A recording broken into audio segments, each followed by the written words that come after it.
Vamos a ir abriendo nuestras Biblias al libro de Isaías, capítulo 9. Isaías, capítulo 9. Y también, como otros días, aprovecho para recordarnos a todos de poner el móvil en modo avión. O en silencio, o de alguna manera que no suene en medio de la predicación. Voy a poner esto a grabar.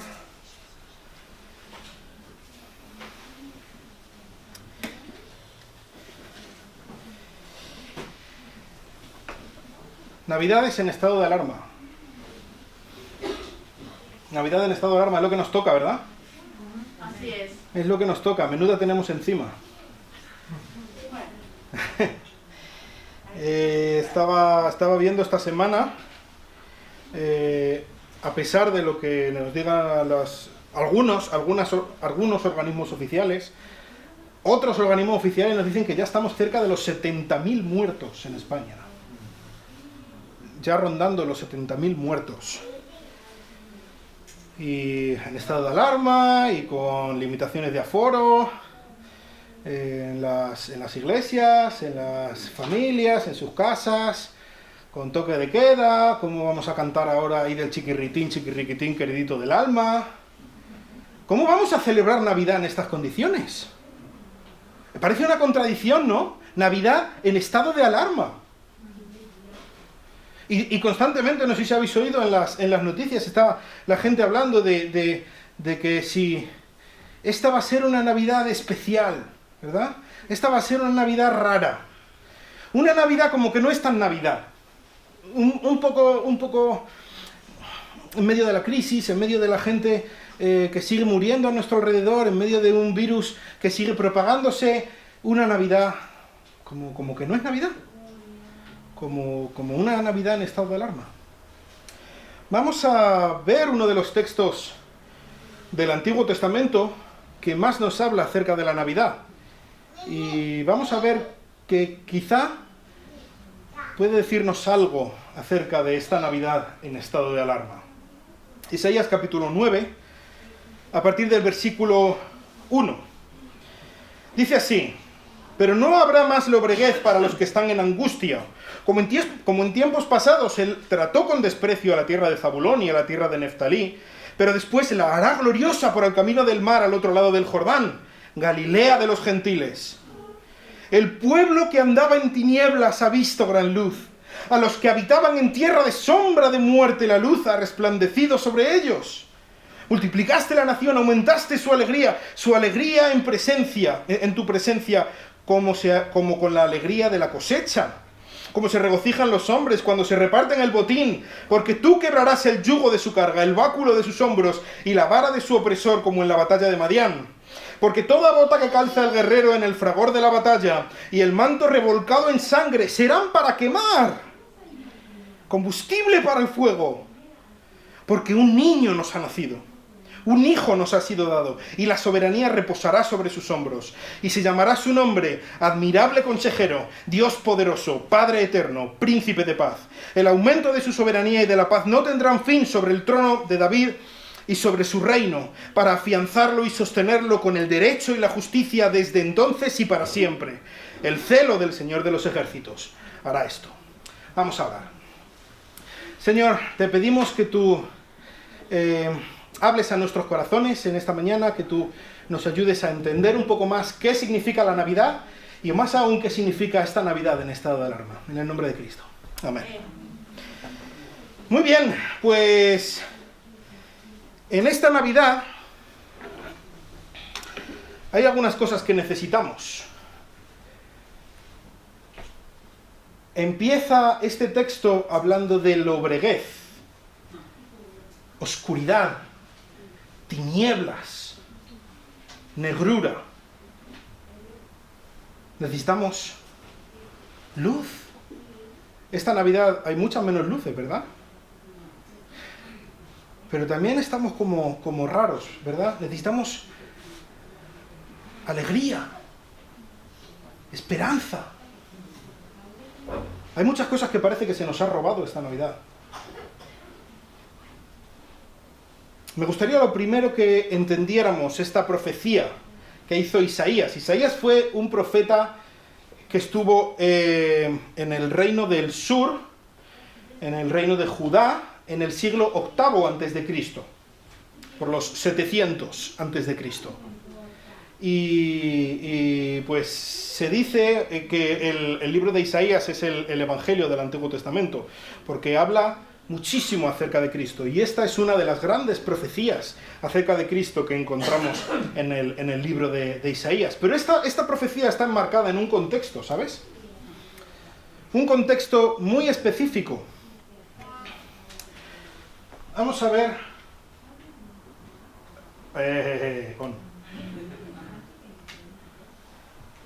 Aquí tenemos un mapa de más o menos en estos tiempos, lo que era el reino de Israel, el reino del norte, cuando se dividieron Israel y Judá, y el reino de Judá, el reino del sur. Aquí está Belén, Jerusalén está por aquí al lado, y esto es el reino del norte. Pues durante el tiempo del ministerio de Isaías, uno de los reyes que estuvo reinando en el reino del sur, donde él estaba trabajando, donde él estaba ministrando, fue el rey Acaz, que fue precisamente durante el tiempo en el que se hizo esta profecía.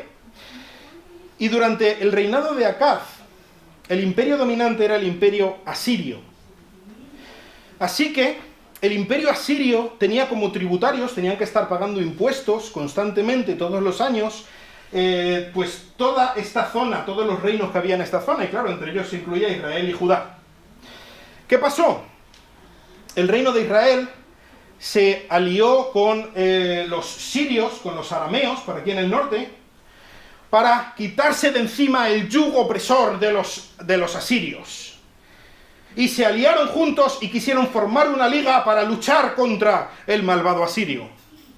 Y entonces le ofrecieron al rey Acaz que se uniera a esa liga, que se uniera a esta alianza para quitarse de encima a los asirios. Y el rey Acaz no quiso unirse. ¿Qué hicieron? Todo esto lo vemos, por ejemplo, en el capítulo 7 de Isaías, cuando Isaías habla a Acaz, pues acerca de esto, de que no se una. Israel se unió a los arameos para destruir a Judá, al que no había querido unirse a su liga, para quitarse de enemigos, posibles enemigos aliados de los asirios, antes de intentar atacar a los asirios para quitarse de encima a su opresor. Así que le robaron varias ciudades, estuvieron destruyendo y campando a sus anchas por todo Judá. De hecho, también de esta situación de vulnerabilidad de Judá se aprovecharon los filisteos por aquí, los edomitas que estaban por aquí, y entre todos estaban haciendo toda clase de perrerías a los pobres judíos. Y es en medio de esto que vemos la profecía contra el reino de Judá, contra el reino, de Israel, contra los hermanos de los de Judá, que vemos en el capítulo 8. En esta profecía, por ejemplo, vemos el final del capítulo 8. Versículo 22 dice: y después mirarán hacia la tierra, y he aquí tribulación y tinieblas, lobreguez y angustias, y serán lanzados a la oscuridad. Esta profecía se cumplió entre el año 733-732 a.C.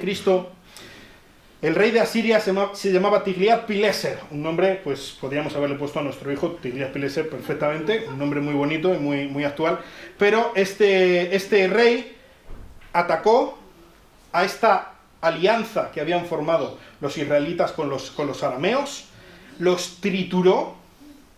De hecho, conquistó Damasco, la capital, por aquí, la capital de los sirios, de los arameos, mató a su rey, y en Israel se adentró, conquistó la zona de Galilea, por aquí, la zona del valle de Jezreel, por aquí, y la zona de Galaad, por aquí. Todo lo que es el norte del reino de Israel ya lo conquistó Tiglat-Pileser en esta avanzadilla. Unos 11 años más tarde destruiría Samaria. Entonces ya tenía los días contados el reino del norte. Pero en este momento había conquistado toda la parte norte, entre ellos Galilea. Es en esta situación, es para esta situación que Isaías dio esta profecía específicamente.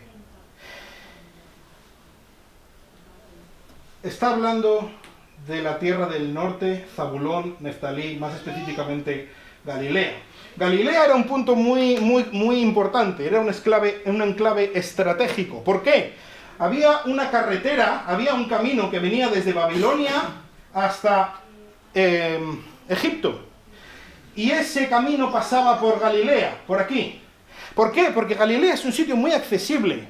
Galilea es un sitio muy plano, muy agradable y es muy bueno para tener caminos, para tener comercio, para tener paz, para que todo el mundo vaya y venga. Entonces es un lugar muy accesible y es un lugar muy apetecible, es un lugar que bien llevado puede generar muchas riquezas por toda la gran cantidad de comercio que pasaba por ahí. Pero también era un lugar muy vulnerable. Era un lugar donde no había donde esconderse. ¿Recordáis, por ejemplo, habéis visto, los que hayáis visto las películas del Señor de los Anillos, cuando van los orcos y van a atacar a Rohan? Que van a refugiarse a la fortaleza del abismo de Helm, ¿verdad? ¿Los que lo hayáis visto? Vale, esto no existía en Galilea. No tenían un lugar donde esconderse, no tenían un lugar donde refugiarse, no había lugares donde poner una buena fortaleza, porque es todo plano, porque es todo llano, porque no puedes hacer nada, estás expuesto, estás con los brazos abiertos a cualquiera que venga a destruirte. Así que era un lugar tan accesible, tan vulnerable como deseable. Y lo que está diciendo Isaías en este capítulo 8 es: Galileos, vais a sufrir por lo que le habéis hecho a vuestra hermana del sur, por lo que le habéis hecho a Judá, que le habéis traicionado, y por seguir el consejo de Dios habéis ido en contra de ella. Vais a tener guerra, vais a tener muerte, vais a tener oscuridad, vais a sufrir justamente por lo que habéis hecho. Va a ser un tiempo muy difícil. Y este es el contexto en el que se enmarca esta profecía. No estamos hablando de un tiempo de paz, prosperidad y regalos de Navidad. Estamos hablando de un momento muy complicado. Y es en este momento en el que en el versículo número 9 dice: pero, no habrá más lobreguez, no habrá más oscuridad para la que estaba en angustia. En medio de esta oscuridad, en medio de este tiempo tan complicado, tan difícil, de tantas lágrimas, de tanta muerte, de tanta miseria a su alrededor, en medio del tiempo en el que los enemigos estaban campando a sus anchas, destruyendo, tomando esclavos a familiares, a seres queridos, amigos, Dios, por medio de Isaías, le dice a la zona norte de Israel, le dice: ten esperanza, porque va a haber luz. En medio de tu oscuridad, que sepas que va a haber luz. El pueblo que andaba en tinieblas ha visto gran luz. El pueblo que está metido en el profundo dolor. El pueblo que no tiene más lágrimas que derramar. El pueblo que ve cómo se llevan esclavo a su hijo, cómo matan a su esposa, cómo todo es muerte y desolación a su alrededor. Si no ves nada más que oscuridad a tu alrededor, Galilea, Zabulón, Neftalí, Jezreel, si estás metido en medio de una situación que solamente puedes lamentarte, que no ves un futuro, que solamente puedes llorar en tu oscuridad, que sepas, Israel, que va a haber luz.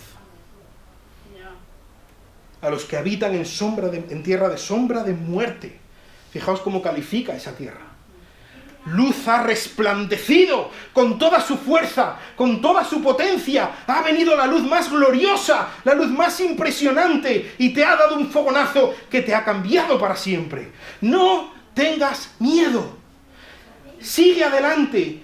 Confía en tu Dios. Pero es que todo es tan terrible, es que todo es tan oscuro. Especialmente ahora, Israel. Confía ahora más que nunca en tu Dios. Él te promete que Él te ha traído justamente la oscuridad, pero Él te promete que te va a traer una luz que va a acabar con toda la oscuridad. No solamente con la oscuridad, hasta con el mismo recuerdo de la oscuridad. Y esta luz que Dios les promete a ellos va a traer como consecuencia, como vemos en los versículos 3 a 5, alegría. En medio de la situación más angustiosa, en medio de la situación más triste que hayan podido recordar, en medio de que la misma tierra prometida está siendo hollada, está siendo pisoteada, está siendo conquistada y profanada por malvados, por extranjeros, que ni siquiera respetan a Dios. ¿Cómo voy yo a estar triste? Como los salmos que cantaba el pueblo de Israel cuando estaba en el exilio. ¿Cómo voy yo a cantar a Dios en tierra extraña? ¿Cómo voy yo a estar alegre en medio de esta situación tan horrorosa? Pues Dios les dice: multiplicaste la nación, aumentaste su alegría.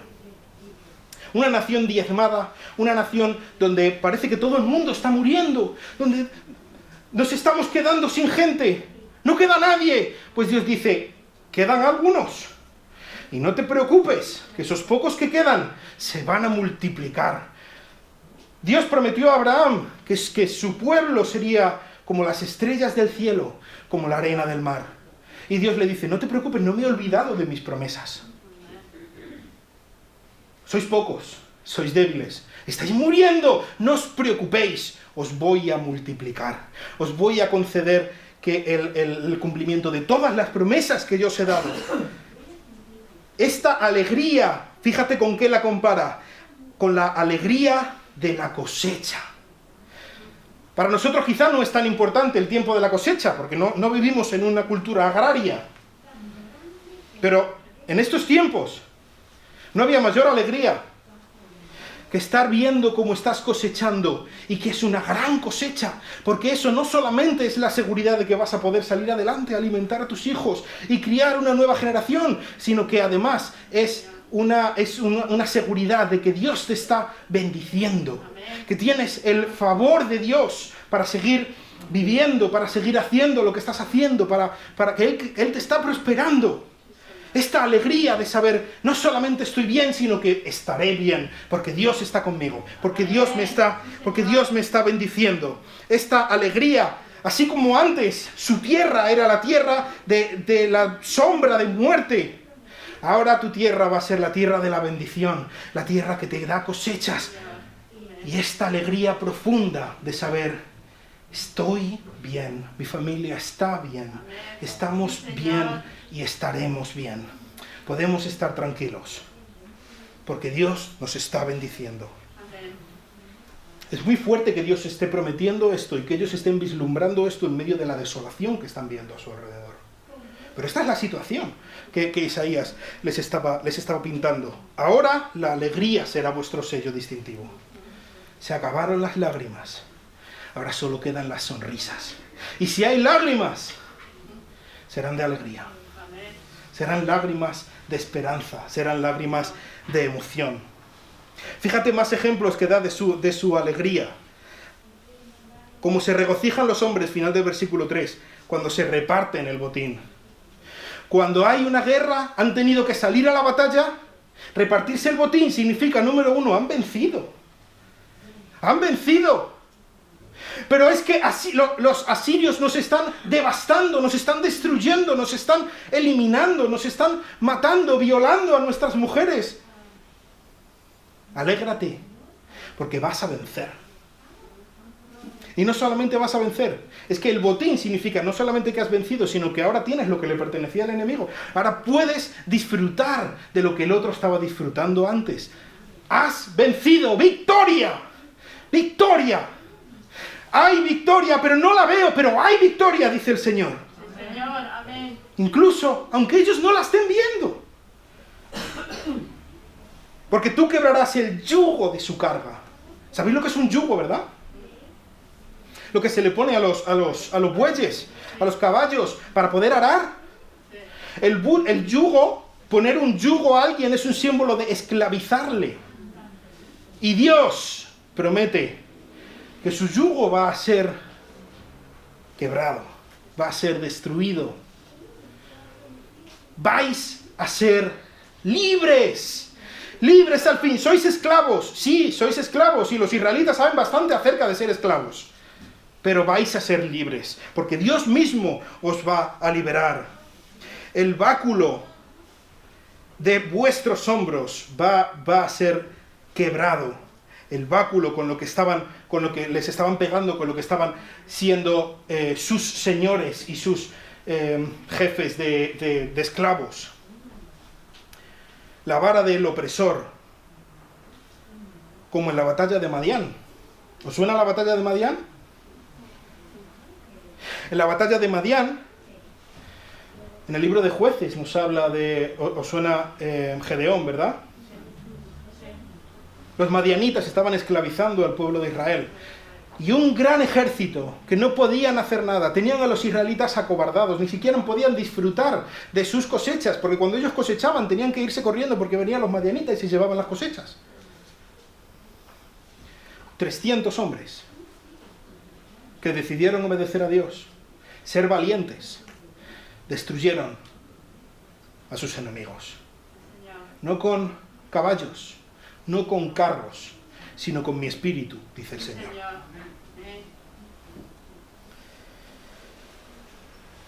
Y el final, el versículo 5 de esta sección es maravillosa. Dice, la bota que calce al guerrero y el manto revolcado en sangre serán para quemar. Combustible para el fuego. ¿Sabes? No solamente vais a ganar esta guerra, Dios le promete a Israel. No solamente vais a tener victoria sobre vuestros enemigos, vais a quebrar el yugo de vuestros opresores. No solamente vais a ser libres cuando erais esclavos, sino que además esta guerra que el Señor va a vencer por vosotros va a ser, como se decía de la Segunda Guerra Mundial, que fue mentira luego, la guerra que acabe con todas las guerras. Con esta promesa, la bota del que calza el guerrero, el manto revolcado en sangre van a ser destruidos. Se acabó la guerra. Pero no se acabó la guerra de que se ha acabado esta guerra. No, se acabó la guerra. Ya no habrá más guerra. Esta victoria que Dios les iba a regalar era la victoria definitiva sobre todos los enemigos, para terminar con todas las guerras. ¿Pero de qué está hablando? ¿Qué promesas tan maravillosas? ¿De dónde vienen todas estas promesas? ¿Cómo se cumplen? ¿Cómo van a tener los oprimidos, los que no tienen esperanza, los que viven en oscuridad, una luz resplandeciente que acabe con todas sus tinieblas? ¿Cómo puede ser que los que están viendo morir y ser violadas a sus seres queridos, cómo puede ser que puedan tener la esperanza de que van a ser liberados, que van a tener victoria, que se va a acabar la guerra? ¿Cómo puede ser? ¿De dónde vienen estas promesas? ¿Por qué? ¿De qué manera? Pues eso es específicamente lo que dice el profeta en los últimos versículos. ¿Cómo es esto? ¿Cómo será? ¿De qué manera se cumple? Porque un niño nos es nacido. Un hijo nos ha sido dado. Esta luz prometida, esta alegría, esta paz, esta libertad que les estaba prometiendo, venían de alguien. La promesa no eran conceptos abstractos. Algo así como el deseo de una Miss, ¿no? ¿Qué deseas? Pues la paz en el mundo. No es así. No son conceptos abstractos. Dios no promete, Dios no ofrece promesas vanas y vagas. Todo viene de una persona.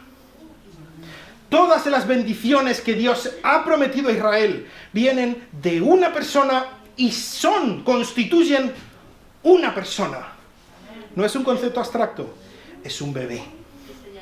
Es un niño que nos ha nacido, un hijo que nos ha sido dado. Y cuando dice aquí niño, es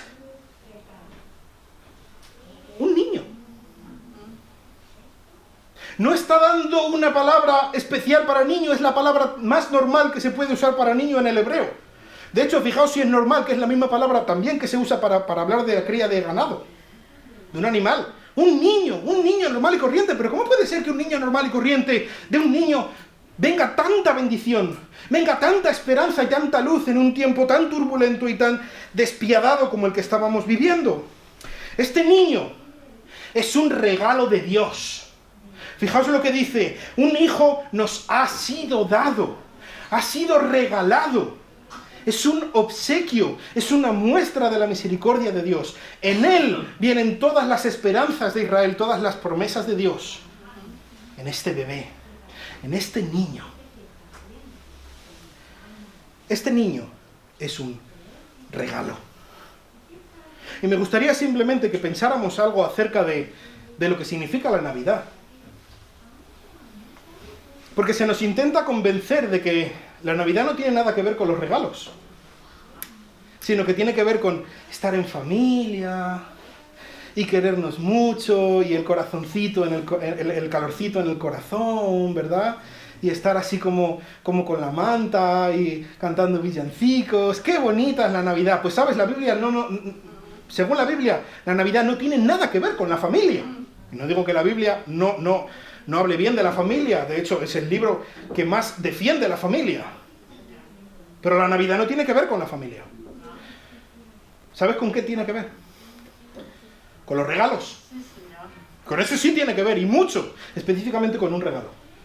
Un niño que nos ha sido regalado. Amén. Sí, Señor. ¿Cuál es el espíritu de la Navidad que tanto se habla? ¿Cuál es el verdadero significado de la Navidad? El verdadero significado de la Navidad es: oh pueblo que habitas en tinieblas, en sombra de muerte. Pueblo que eres esclavo, pueblo que estás desquiciado, pueblo que no sabes por dónde tirar hacia adelante. Un hijo te ha sido dado. Y en él están todas las esperanzas y todas las promesas y toda la luz y toda la alegría que Dios te ha prometido. La soberanía reposará sobre sus hombros. Fijaos, con este niño, qué cambio de papeles. ¿Os acordáis que decíamos que en este momento los israelitas, ¿qué tenían sobre sus hombros? ¡Un yugo! Este niño es el que quiebra el yugo. Y ahora, el niño sobre sus hombros lleva la soberanía, la realeza, el poder, la autoridad más absoluta.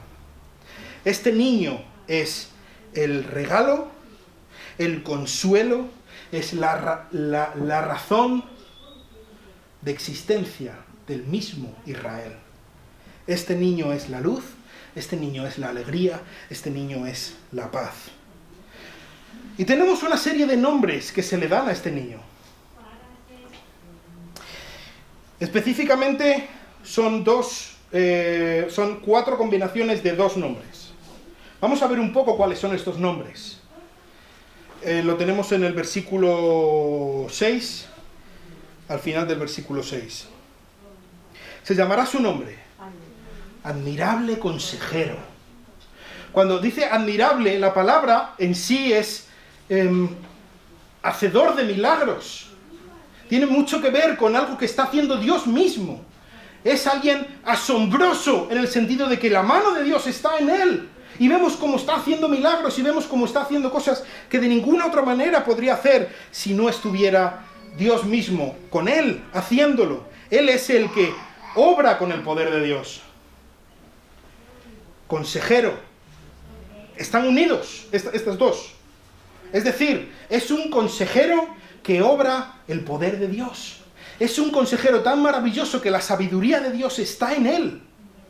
Es el gran gobernador porque tiene sabiduría divina y porque tiene el favor divino en sus hombros. Dios poderoso. Quizá podemos pensar que este nombre en sí mismo constituye que le está diciendo Dios a este niño, pero no tiene por qué ser así, ¿vale? Por ejemplo, mi primer nombre, Miguel, significa quién es como Dios, y eso no significa que yo sea Dios, ni mucho menos. ¿vale? Los judíos muchas veces, Gabriel, Samuel, Daniel, tienen el nombre de Dios metido dentro de su nombre, y eso no significa que seamos todos dioses. Pero está hablando algo acerca de Dios. Dios es fuerte. Dios es el poderoso. Dios es el que lucha. De hecho, la palabra poderoso aquí es la misma palabra que se usa para un soldado. ¿Os acordáis de los valientes de David? Es la misma palabra que se usa. Dios es el gran guerrero. Dios es el que lucha. Eso es lo que está diciendo este nombre. Así que Él no solamente será un obrador de milagros, un consejero con la sabiduría de Dios, sino que además tendrá el mismo poder de Dios. La fuerza en la batalla de Dios para llevar a cabo su propósito. Ahora, os estaba diciendo que este nombre en sí mismo no nos habla de la deidad de este niño, pero si lo ponemos en conjunción con el capítulo 10, versículo 21, fijaos lo que dice. Capítulo 10, versículo 21. Un remanente volverá, el remanente de Jacob, al Dios poderoso. Está diciendo, el remanente, Judá va a sufrir también, así como el reino del norte, pero habrá un remanente que sobrevivirá y ellos volverán ¿a quién? A este niño. A este niño que es el Dios poderoso. Y aquí sí, si unimos los dos, podemos ver que sí, es Dios mismo. Es el Dios poderoso. Padre eterno, o también puede significar Padre de la eternidad. Esto es una palabra en sí mismo en el original, Padre eterno, está todo unido en una sola palabra. El Padre en una tribu o en un clan, en Israel, el Padre es el líder.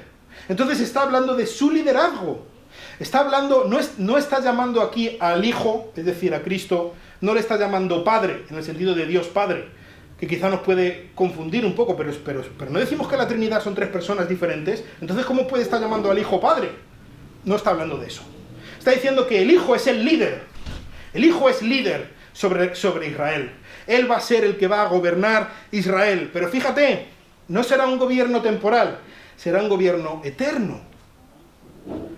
Este que va a dar luz, este que va a dar alegría y libertad y paz a los judíos, se la va a dar de una manera eterna, para siempre, sin final. Así que ya también empieza a tener un regusto todo esto a que está hablando de Dios mismo. Pero no solamente eso. En 2 de Samuel 7:16, que vemos el pacto que Dios hizo con David, Él le promete que un gobernante suyo reinará para siempre, eternamente. Eso es precisamente lo que está diciendo aquí. Este hijo, este niño, es un descendiente de David, como veremos un poco más adelante. Y el último de los títulos que le da es Príncipe de Paz. ¿Os acordáis que era el poderoso guerrero, el Dios guerrero? ¿Sí? Él es el gran guerrero. Pero Él es el gobernante que va a traer la paz absoluta. La paz total. Va a tener que usar la guerra para llevarla a cabo. Dios no es pacifista, en el sentido de que por encima de todo la paz. Él trae la guerra contra sus enemigos. Él es un Dios guerrero, Él es un Dios celoso, Él es un Dios que es justicia, pero porque quiere traer la paz, una paz que lleve a todos a adorarle a Él. Él es el príncipe de paz, el que gobernará eternamente en una paz absoluta. Pero dice más cosas, más detalles sobre este rey que promete, que es la cristalización de todos los anhelos y las esperanzas de Israel. Dice, el aumento de su soberanía y la paz no tendrán fin. Hemos hablado ya de la paz duradera que va a traer este niño. Pero no va a sufrir ningún revés este niño, ¿sabes? Su gobierno solamente va a ir en aumento. Cuando Él establezca, cuando Él consume su reino, no va a consentir un paso atrás. El aumento de su soberanía, su autoridad va a ser absoluta sobre el trono de David y sobre su reino. Él es un descendiente de David. Él es el cumplimiento de las promesas que Dios le hizo a David en el pacto, que Dios le dijo que un descendiente suyo se sentaría sobre el trono de Israel, sobre Israel y las naciones, para siempre. Él es este hijo de David. para afianzarlo, sostenerlo con el derecho y la justicia. ¿Cuánto nos gustaría que esto ocurriera ahora, verdad? Tantas cosas, y ahora que sí están sacando del rey Juan Carlos, ¿verdad? De sobornos y de problemas tributarios, que si este político hace esta cosa, que si está pasando esto en Estados Unidos y en Venezuela y en, madre mía, cuánto chanchullo, cuánto político corrupto, cuánta injusticia, no solamente en los políticos, entre nosotros, cuánta injusticia hay en nuestra sociedad, ¿verdad? Pues sabes, este reino que va a traer este niño no va a consentir la injusticia. De hecho dice que se afianzará, su mismo cimiento será la justicia.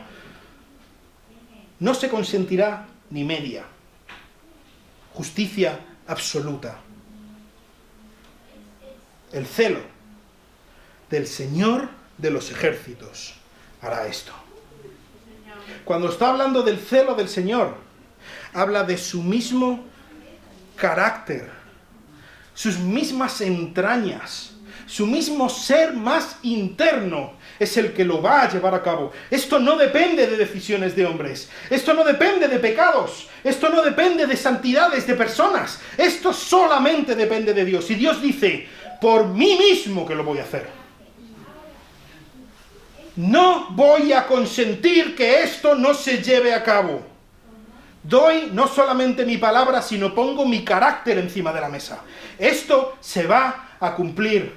El celo de el Señor de los ejércitos, Yahvé Shbaot, Él es el que lo va a llevar a cabo, el que tiene los ejércitos de ángeles, el que tiene la última palabra, el que tiene toda la autoridad para hacerlo. Dice, esto se va a llevar a cabo sí o sí, y punto. Y no hay opciones.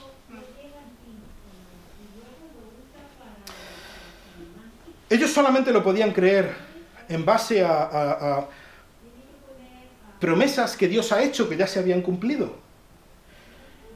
Pero nosotros podemos ver que al menos en parte, estas promesas que Dios le hizo a Israel se han empezado a cumplir. Galilea de los gentiles, esta tierra tan devastada, esta tierra tan sufrida, porque era un objeto, un fruto tan apetecible para todo el mundo, y aquí los vemos arrasados por los asirios. Galilea de los gentiles, en Mateo 4, 12 a 16. Mateo cita este mismo versículo. Mateo 4. Dice, cuando él oyó que Juan había sido encarcelado, él, refiriéndose a Jesús, se retiró a Galilea. Y saliendo de Nazaret, fue y se estableció en Capernaum, por decir de alguna manera, la capital de Galilea, que está junto al mar, en la región de Zabulón y Neftalí. ¿Os suenan estas palabras? Para que se cumpliera lo dicho por medio del profeta Isaías, cuando dijo, tierra de Zabulón y tierra de Neftalí, camino del mar al otro lado del Jordán, Galilea de los gentiles. El pueblo asentado en tinieblas vio gran luz, y a los que vivían en región de sombra de muerte, luz les resplandeció. Desde entonces, Jesús comenzó a predicar y a decir, arrepentíos, porque el reino de los cielos se ha acercado. ¿Quién es esta luz gloriosa? ¿Quién es esta gloria que dice el versículo 1 que verían los de Galilea de los gentiles? Es Jesús. Es Cristo mismo. Él es la gran luz, el gran fogonazo sobre la oscuridad. Así que la primera parte, la parte que hemos visto de la luz, ya se ha empezado a cumplir. Pero hay más.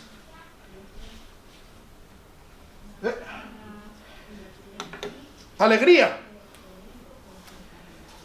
La segunda parte se ha empezado a cumplir. Parece que se ha cumplido menos que la primera parte, pero sí que se ha empezado a cumplir. Y desde este momento en el que Isaías hizo esta promesa, esta profecía, hace ya 2000, casi 2800 años.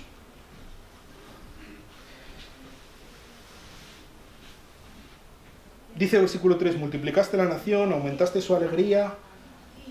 Hay muchas promesas al pueblo de Israel que no se han cumplido, ¿verdad? El pueblo de Israel aún no se ha multiplicado, aún no tiene la extensión de la tierra, aún no tiene la paz que se ha prometido que se les iba a dar. Pero hay algo que a mí me parece espectacular, y es que después de estos 2800 años en el que el pueblo de Israel han sido el felpudo de imperio tras imperio a lo largo de toda la historia, el pueblo de Israel sigue ahí, esperando recibir estas promesas. Y esto es un milagro descomunal en sí mismo. Que aún siga habiendo pueblo de Israel para recibir estas promesas es algo espectacular, impresionante. Nunca han tenido poder, nunca han estado en primacía, de hecho siempre han estado en el punto de mira de todo el mundo, y ahí siguen. No porque ellos sean fuertes, no porque ellos sean más listos o más poderosos que nadie, sino porque ellos son el pueblo escogido por Dios. Es que lo son, y Dios les sigue protegiendo, aún en medio de su rebeldía. Dios sigue cuidándolos. Así que aunque aún no han recibido esta alegría, el hecho de que estén ahí para poder recibirla es un cumplimiento, en parte, de esta promesa. Y la tercera parte, la del rey, también ha empezado a cumplirse. Y es precisamente la razón por la que celebramos Navidad, ¿verdad? Un niño nos ha nacido. Un niño nos ha sido dado. El Mesías. El Dios hombre. El cumplimiento de las promesas de Dios. El Hijo de David. El Rey ha venido. Se ha hecho hombre. Ellos no sabían quién era. Nosotros tenemos el privilegio de conocerle, de llamarle hermano, al Rey, al Mesías, al Santo de Israel. Él ya ha venido. Es verdad que su reino, aunque ha sido inaugurado, aún no ha sido consumado. Es verdad que hay muchas cosas aquí que aún no podemos ver. No podemos ver que Él esté gobernando sobre el mundo de una manera tangible. No podemos ver esta justicia que está prometiendo, ¿verdad? Sobre la que se iba a afianzar su reino. Hay muchas cosas que aún no podemos ver, pero Él ha venido. Él se ha presentado y conocemos al Rey. Le hemos conocido y con Él hemos conocido la vida eterna. Y con Él hemos conocido la alegría, con Él tenemos esperanza de seguir adelante. Así como hay una parte que nosotros hemos visto que se ha cumplido, nosotros tenemos aún más razones que los galileos de este tiempo para creer las promesas que Isaías les hizo. Porque nosotros ya hemos visto cómo una parte se ha cumplido. Por ejemplo, creo que este ejemplo lo he dicho alguna vez más, pero si yo prometo a alguien, vamos a poner por ejemplo, ¿a quién? A Andrés, si yo prometo que voy a pagarte una beca para poder que puedas estudiar en Harvard, y entonces llega el primer año y yo te pago la matrícula del primer año, ¿yo he cumplido mi promesa? Pues sí la he cumplido. Y no. Sí y no. He cumplido toda la parte de la promesa que he podido cumplir hasta ahora. Pero el hecho de que yo ya haya cumplido parte de la promesa significa que yo estoy comprometido para cumplirla toda, ¿verdad? Significa que al menos hasta ahora sí he cumplido. Eso es precisamente lo que vemos en estos textos. ¿Sabes? Esto es algo que también veremos cuando estemos viendo más adelante en el libro de Daniel, pero hay una figura en la teología que se llama escorzo profético. Menuda palabrota, ¿verdad? ¿Sabéis lo que es un escorzo? ¿Alguien sabe lo que es un escorzo aquí? Cuando estás pintando, Dewin probablemente sabrá lo que es un escorzo. Cuando estás dibujando, si algo tiene una perspectiva muy forzada, como por ejemplo, yo puedo ver... ¿Veis este micrófono como es alargado, verdad? Pero si yo le pongo una perspectiva forzada, de tal manera que lo veáis por delante, vosotros no veis que es alargado, ¿verdad? Solamente veis el redondo. Pues es lo mismo que ocurre con la profecía. Isaías veía todo. Dios revelaba a Isaías todo el panorama profético como el que ve una cordillera de montañas. Y él ve la montaña allí. Pero nosotros, según estamos más cerca del cumplimiento total, vemos como esa cordillera tiene otras montañas antes, que no se veían desde lejos. Es decir, la profecía no se cumple toda de golpe, se va cumpliendo progresivamente. Y eso es lo que ocurre aquí. Hay partes que se han cumplido, hay partes que no se han cumplido, pero el hecho de que haya partes que se han cumplido son la seguridad de que todo se va a cumplir. Dios ha ido dejando como miguitas por el camino para que nosotros, al irlas viendo, vamos sabiendo que sí, aquí está Dios, está cumpliendo y va a cumplir. Y va a cumplir profundamente todo. ¿Sabéis? Vivimos un momento como el de Zabulón y Neftalí, Galilea de los gentiles. Vivimos un tiempo en el que, como dice aquí, hay lobreguez, hay oscuridad. ¿Cómo vamos a celebrar Navidad ahora? ¿Verdad? 70.000 muertos. 70.000, se dice pronto, ¿eh? Solamente en España. 70.000 muertos. Llegamos a Navidad en estado de alarma. Decían que ahora estaba subiendo un poco los contagios después del puente. Esperemos que los hospitales no se vuelvan a saturar. Vivimos una crisis económica como la que ninguno de nosotros ha visto nunca. Nunca, jamás.